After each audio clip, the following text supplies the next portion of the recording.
Sir जी, कबीरदास का एक दोहा है, जो जल बाढ़े नाव में, इसका अर्थ क्या है?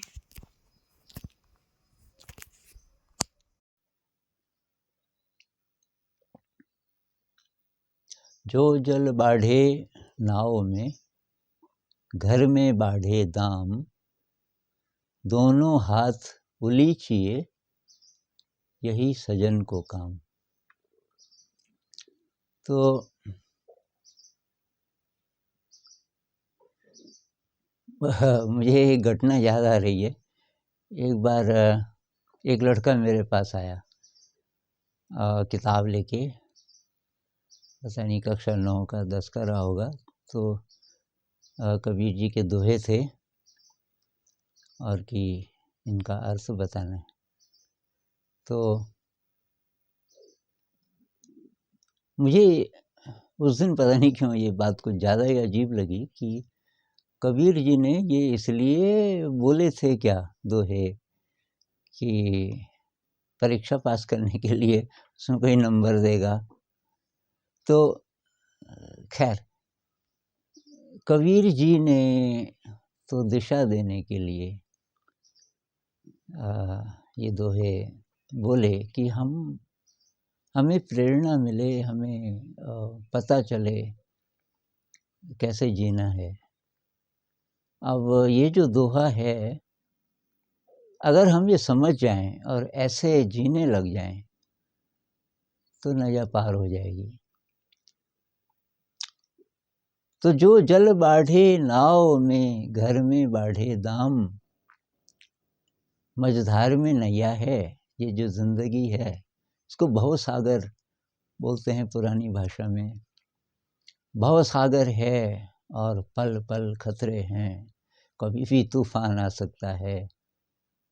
कमज़ोर सी नैया है और पार जाना है, और महासागर है अथाह। तो कबीर जी कह रहे हैं कि घर में बाढ़े दाम, अगर आप अनावश्यक संग्रह करोगे चीज़ों का, धन का, रुपए पैसे का। कबीर जी के ज़माने में कागज़ के नोट तो होते नहीं थे, ये सिक्के होते होंगे। जितनी ज़रूरत है उससे ज़्यादा अगर आप संग्रह करोगे तो आपकी नैया डूब सकती है। अब हम संग्रह क्यों करते हैं? भविष्य के डर से, आगे क्या होगा। और जितना संग्रह करते हैं वो डर बढ़ता जाता है। ऐसे लोग बहुत कम मिलेंगे जो बोलेंगे कि मुझे कुछ ज़्यादा जमा करने की ज़रूरत नहीं है, मेरा काम ठीक चल रहा है, जितना चाहिए। एक और दोहे में कबीर जी कहते हैं कि साईं इतना दीजिए जामे कुटुम समाए, मैं भी भूखा ना रहूं साधु न भूखा जाए। उतना तो चाहिए। तो ये जो धन दौलत है, थोड़ी सी तो चाहिए ज़िंदगी को चलाने के लिए, लेकिन उससे ज़्यादा, ज़रूरत से ज़्यादा अगर आप जमा करोगे तो इसका मतलब आप भटक गए दिशा। क्योंकि आप भविष्य से एक तो डर रहे हैं और भरोसा है दौलत पे, ये क्या बचाएगी आपको। तो लोगों को डर रहता है कहीं बीमारी ना हो जाए, और बहुत बड़े हॉस्पिटल में इलाज करना पड़ गया। आजकल बहुत ज़्यादा पैसा खर्च होता है। तो भविष्य की बात सोचनी ही हो तो एक ही चीज़ है जो निश्चित है भविष्य में, बाकी तो पता नहीं हो ना हो। एक चीज़ पक्की है, होगी, और उसके बारे में कोई नहीं सोचता, वो है मृत्यु। मृत्यु के क्षण में जब आप अंदर आखिरी सांसें ले रहे हैं, बाहर रिश्तेदार बैठे हैं और सब गपशप चल रही है, चाय वाय पी रहे हैं, बीच बीच में कोई अंदर आके देख रहा है सांस चल रही है कि नहीं चल रही है। उस समय शायद, उस समय पता चलेगा क्यों मैंने इतनी कोशिश की, क्यों इतना रुपए पैसा इकट्ठा किया अनावश्यक, क्यों मैं ढंग से नहीं जिया।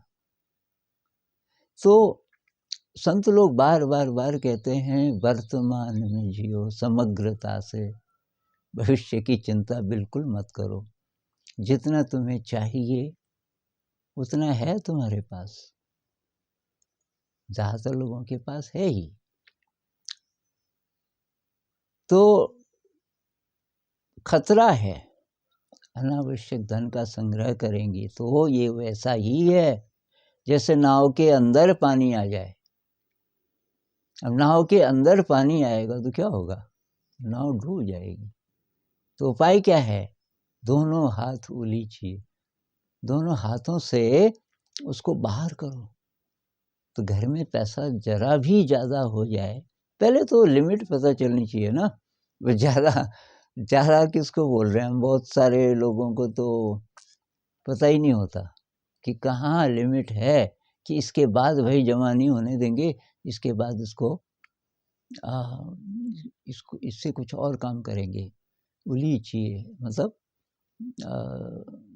भाई इससे बहुत सारे अच्छे काम हो सकते हैं समाज के लिए। बहुत सारे लोग हैं जिनकी ज़रूरतें आप पूरी कर सकते हो, दूसरों की मदद कर सकते हो, लेकिन अपने पास मत रखो।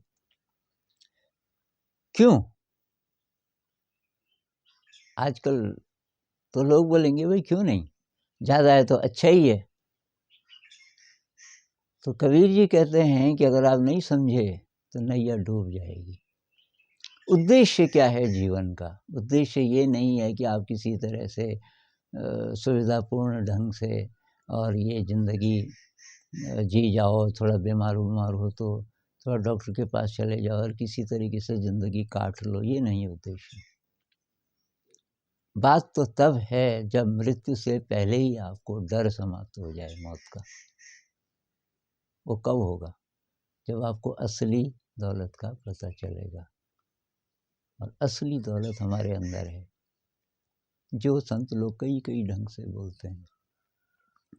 ये सब अंधियारा मिट गया, तो अंदर का स्पर्श मिलना चाहिए, तब पता चलता है ये है मेरी दौलत। और वो ऐसी दौलत है जिसे कोई छीन नहीं सकता। मृत्यु आएगी आप डरेंगे नहीं, क्योंकि तब तक तो आपको और भी पता चल चुका होगा। और इसका टाइम तो है बचपन में ही पता चल जाए आपको कि भाई असली जो चीज़ है वो अंदर है। हम परिपूर्ण हैं, हमें फालतू जमा करने की ज़रूरत ही नहीं। I am complete. अबंडेंस की फीलिंग, अबंडेंस का मतलब है कि जिसको बोलते हैं कि सब कुछ है, मेरे पास सब कुछ है। ये वाली फीलिंग तब आएगी जब ये अंदर का स्पर्श मिलेगा। उसका तरीका है ध्यान, और ध्यान से जुड़ा हुआ व्यवहार। क्या? विनम्रता, कृतज्ञता, निस्वार्थ सेवा। जितनी सेवा आप कर सको, गुमनाम रह के सेवा करो, लेकिन श्रेय मत लो। वाह की इच्छा है तो फिर भी आपको बाहर कहीं शक्ति नजर आ रही है। तो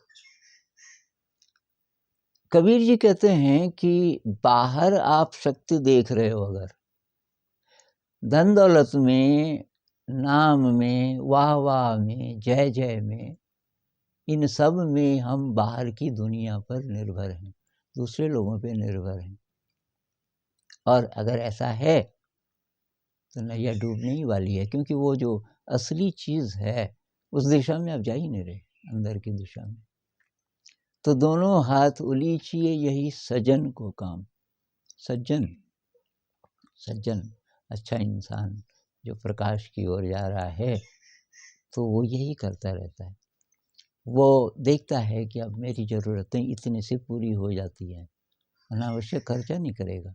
ठीक ठाक ज़िंदगी जीनी है, सब कुछ ठीक ठाक, लेकिन तब जो अतिरिक्त जरा भी हो जाए तो दोनों हाथ उलीचिए, उसको अपने पास मत रखो, उससे कुछ और काम कर लो। और हर समय पता रहना चाहिए कि मेरी असली दौलत कहाँ है। असली दौलत है अंदर की अनुभूति, और उसका तरीका है ध्यान। और ध्यान केवल ये नहीं होता कि चुपचाप बैठ जाओ 1 घंटा और बस, वो एक पक्ष है ध्यान का। लेकिन ध्यान का मतलब है कि आपके आचरण में, आपके आचार विचार में, हर तरफ जो ध्यान के सारे पक्ष हैं, उन पे ध्यान देना पड़ेगा। अब ये अगर शिक्षा व्यवस्था में आ जाए, कबीर साहब को आपने सिलेबस में डाल दिया, लेकिन टीचर्स ऐसे हों जो याद दिलाएं कि भाई ये परीक्षा के लिए तो नहीं था, चलो परीक्षा में भी लिख देना, लेकिन ज़िंदगी कैसे जिए ये सीखना है कबीर जी से। तो शायद कुछ ऐसा मीनिंग है इसका।